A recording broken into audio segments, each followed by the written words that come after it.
Hi, how Hi, are you, Mina. Anjali? Doing well. How are you? Good. I'm so excited to meet with you again. Anjali is a estate planning attorney and does HOA law as well. So that's a really interesting combo because we know how HOAs are. Um, and I wanted to ask you, what should buyers be aware of when they're buying in an HOA? It could be a home also in an HOA, but a condo in an HOA. Yeah, that's a great question. In Arizona, there's two main types of HOAs. There's the ones for planned community, which are usually single family homes, and then there's also condos, like you mentioned, and they can have a couple extra wrinkles in these condos.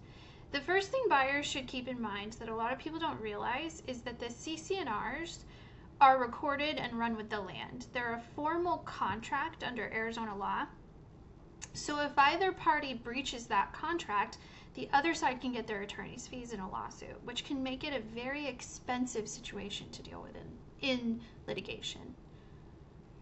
Wow, that's it's something to really. And what about, I know that, being in real estate, I've looked at the funds, the reserve funds, when someone is purchasing. You want to go a little bit into that because I don't. Are they supposed to disclose that, or do you have to look?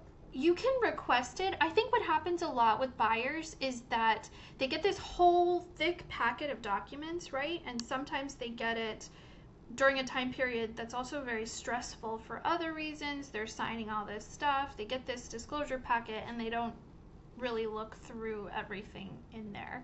So let's pull out some of the things that they absolutely need to look at. One of them is the reserves. If they don't get that automatically, they should request that absolutely during the escrow period, and maybe even ask questions while they're still looking at homes, to really think about what their main considerations are before purchasing a condo. That's good to know. Ideally, your condo should have a recent reserve study. And Mm. what that is that's where they ask professionals to come in and estimate the life of some of these big capital projects like roofing. Sometimes, if there's a private parking lot or road, those can be really expensive projects when it's time to replace all those roofs, when it's time to repave the road, etc.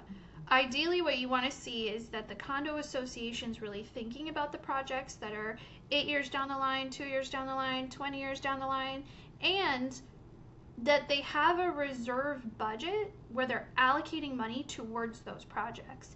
If there's a big project coming up or overdue and there's no money in the reserves, those buyers can expect a special assessment after, which can be a huge hit to their, emergency fund or their financial planning. Interesting. Well, it was really great to connect with you, Anjali. And what's a good way for people to get in touch with you?